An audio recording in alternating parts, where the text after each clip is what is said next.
Hello, are you here to debate? Hi, is this the YouTube stream thingy that I stumbled on? Yep.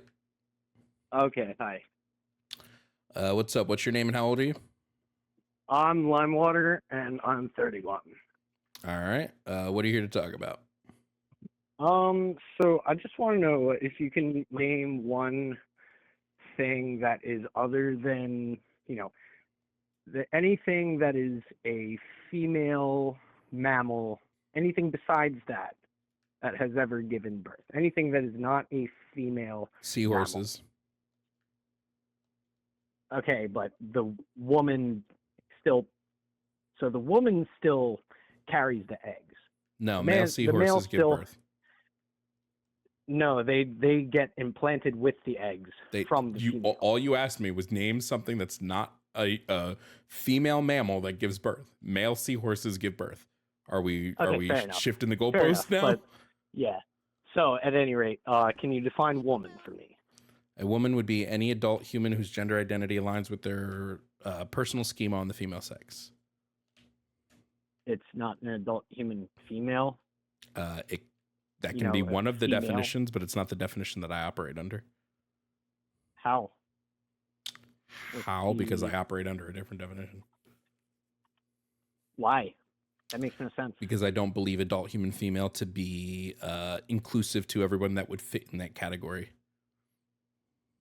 In fact, I believe that we would leave out. I'm looking at a dictionary.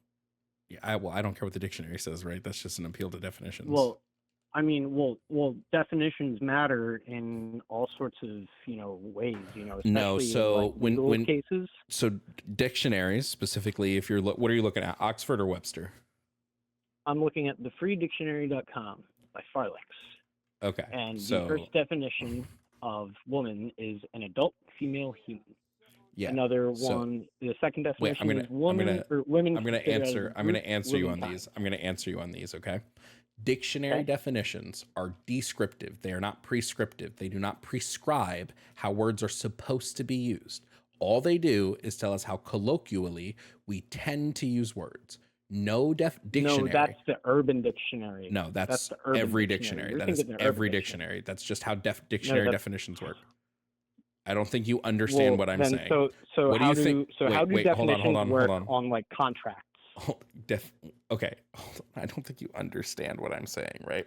When you have a contract, I understand exactly what you're saying. When you have a contract or like a legal document, what it does is say, per this contract or document, we are going to be operating under this definition of the word. So they tell you what definition they'll be going under, right? They don't prescribe how those words are meant.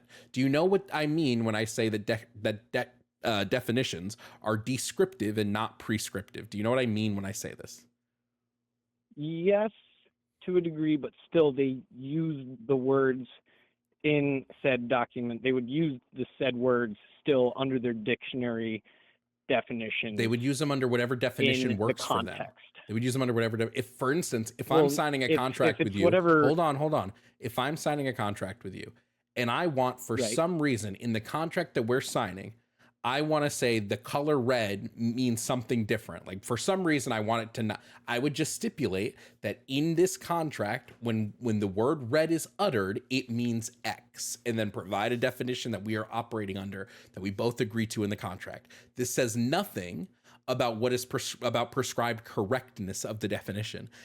We're just talking about what we may or may not be operating under at any given time, and that's how all words work.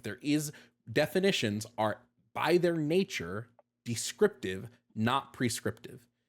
Every dictionary will tell you this, that all they are doing is taking a snapshot of the world at any given time and giving you what that word colloquially means.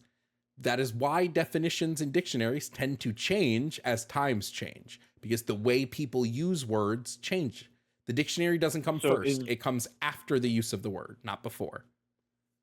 So is woman a colloquialism then, and not just a word in the English lexicon, in the traditional, it's like a word that's, been in the English lexicon for X amount of time, it's a colloquialism now, or no, colloquialism. Not a word Colloquialism just refers to words that are not formal, right? It just says these are words that like typically aren't used in like regular conversation. So their colloquialisms are going to be like words that are specific to regions or slang. When I say something is colloquial, like when I say a definition, we talk about what's colloquially used, that just means that we as a people humans tend to use a word a certain way. And this is why other languages exist, right? Like English would be colloquially used in America, right? But again, this isn't prescribing any correctness to the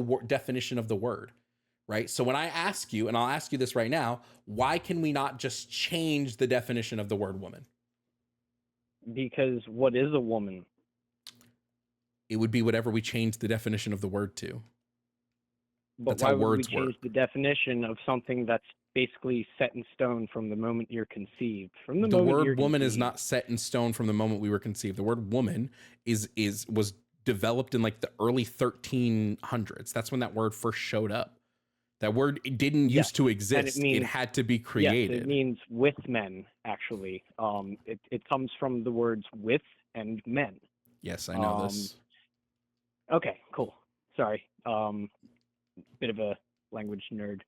But this doesn't answer the question of why the word has to be defined this way, right? This doesn't answer that question. Well, because, being a male or female is set in stone. You can absolutely not change that in any way, shape, or form.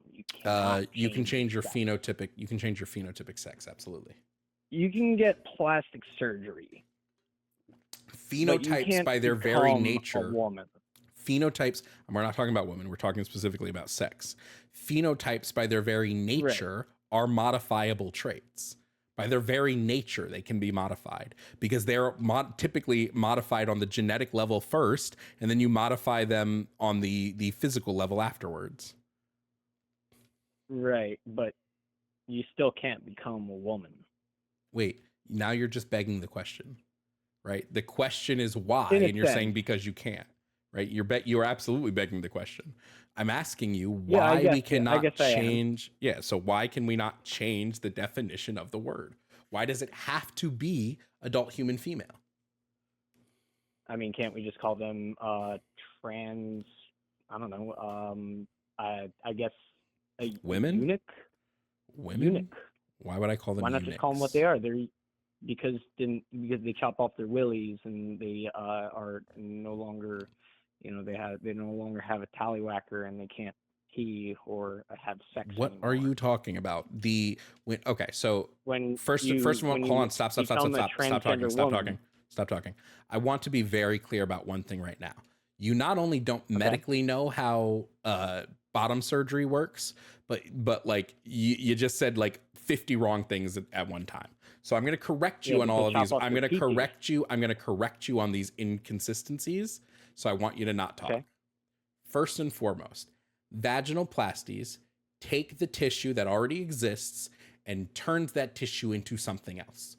A vagina that a trans woman has not only has nerve endings, but it also can function in the relevant ways that other vaginas function. So you can have sex, you can use the bathroom, you can do all of these things. There are nerve endings in a vaginoplasty when you feel in the vagina like a cis woman would feel. There might be differences because obviously, but it would be the same thing as if I had a cis woman who was born with vaginal agenesis, who got a vaginoplasty so that she would have a functioning vagina. It's the same process. Okay, but it still doesn't make you a woman. Yeah, again, you have avoided the question, so I'm going to ask it again. What was the question? And we'll see if you don't avoid it. Why can we not change the definition of the term woman?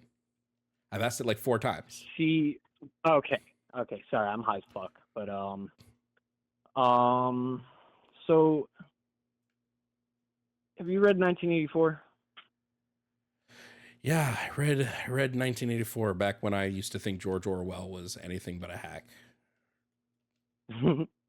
Yeah, I mean, I think he's a hack, but he was also right in that, like, changing the way we speak changes the way we think. We change the way we speak all the time. When yes, of course. Yeah, I know that language evolves over time, but like when it's mandated, like people are like, like in some countries, we mandate like Canada speech and all the United the time. States.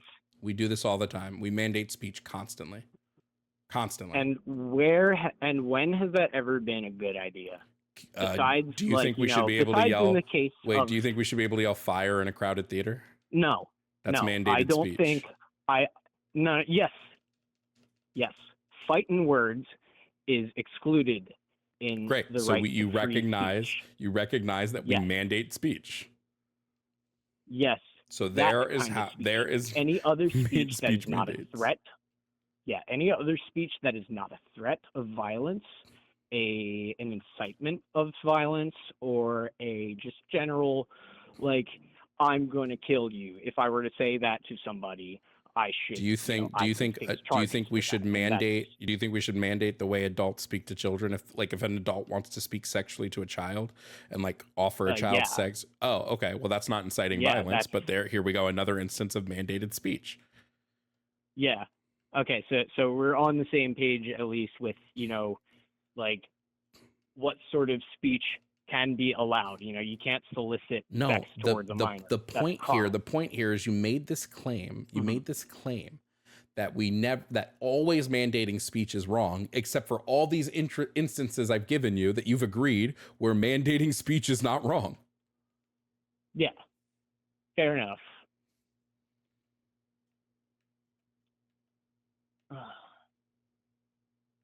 So, I forget what else was on your bulletin board.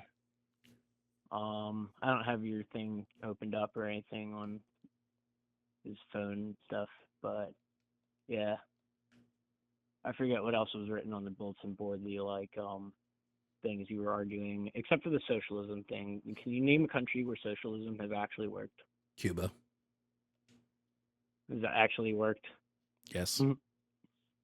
Okay. And anywhere else? There are no other socialist countries right now. Right now? Yeah. Why? What happened to them? Typically, capitalism destroys them, like in Chile, in Venezuela, in Haiti, in almost everywhere where socialism is democratically democratically chosen. Capitalism, specifically the United States and the CIA, go in and destroy the countries and initiate coups. Mm-hmm. Okay. Yeah. United States is a bit of a imperialist. I agree. Bit of a bully. Yeah. They're imperialists. Dickhead. And yeah.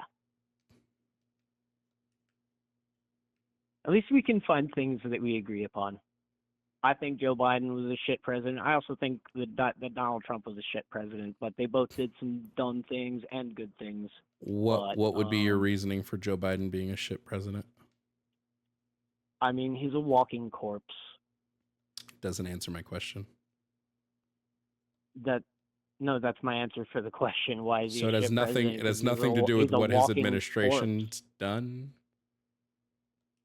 I mean, we got a man dressed who wears dresses and is the fucking, I don't know, general of the army or whatever, man in like a dress or whatever. And what the fuck are you talking about? What are you talking about? I don't know his name. I don't know the guy's name, but he's like the trans dude who won Woman of the Year in his first year of being a woman. And I'm not talking Caitlyn Jenner. I forget his name. The Admiral. I think that guy's pretty cracked, and I think the head of nuclear department is also pretty cracked. I genuinely don't know what. It seems like you're just cobbling together a bunch of like random talking points without being able to like substantiate a little bit them. But also I don't know their names. Admiral. Forget his name.